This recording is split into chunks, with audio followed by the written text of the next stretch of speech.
Hello everyone, welcome. My name is Phoenix and this is the Consumer's Guide to Filmmaking. I Saw the Devil, 2010, Kim Ji-woon. This film tells the story of a government agent named Kim Soo-hyun. While away on assignment, his wife is murdered by a serial killer known as Kyung-chul. When he finds out, Soo-hyun goes on a rampage and tracks down Chul. When he does, he begins to play a sick, twisted, torturous game of revenge with Chul, and Soo-hyun will never be the same again. So, for a while, this was my most viewed review on YouTube.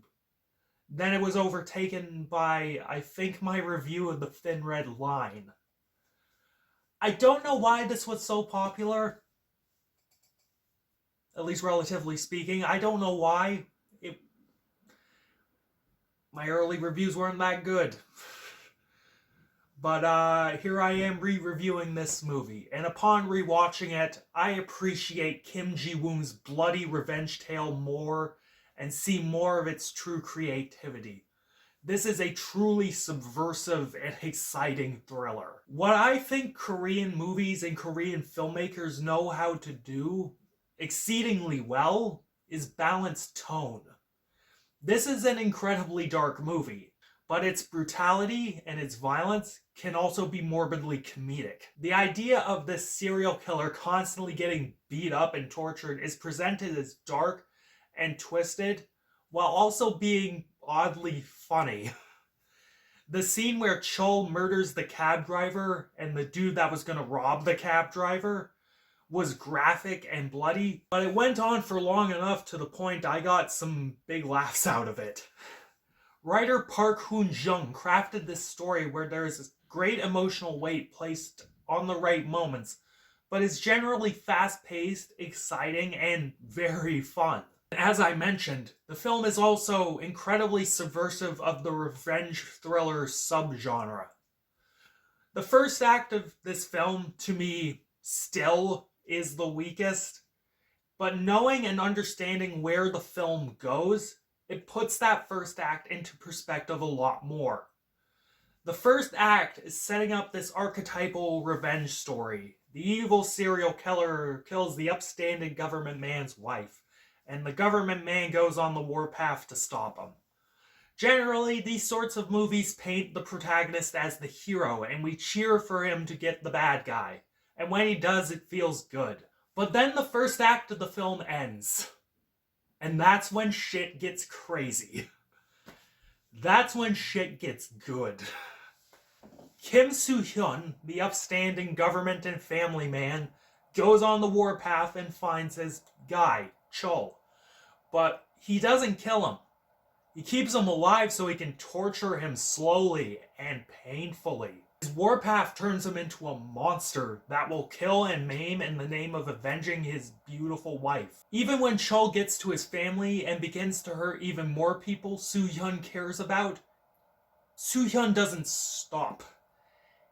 Like, he stops the cops from arresting Chul, and he exacts his final revenge, letting Chul's own family see their son's severed head like he saw his wife's at the beginning of the film. So what did Kim's warpath accomplish? We see him go past the point where he can be seen as a hero, and all we see is a man as sick as the guy he's trying to kill.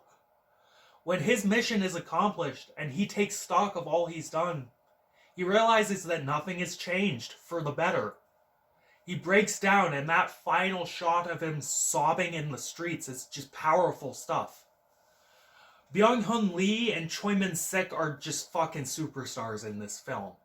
Lee, that ripped Korean dude from the G.I. Joe films, shows that in his native Korea's film scene, he is an actor to be taken seriously. The cold stare in his eyes and his badass demeanor are captivating. And Choi Min-sik of Oldboy fame gives an amazing performance, playing the crazy serial killer type to a T, and making you glue your eyes to him at every turn. He is the perfect foil for Lee, and they play off each other so well. Technically speaking, the film is incredibly made. The cinematography and editing is solid. There are some beautifully framed shots and sequences that convey character really well. The film's stunt work, choreography, and effects are generally amazingly constructed. Young Lee did pretty much all of his own stunts, and the action sequences were shot to show all the action while hiding the tricks. There are also some brutal fucking gore sections that are done practically, and it looks amazing. Chogging the scalpel through the back of his foot is just fucking brutal. However, I do still have issues with the film, although they are just minor.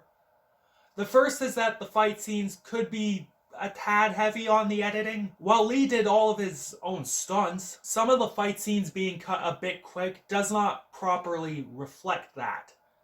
And it does a disservice to that great stunt work and shot composition.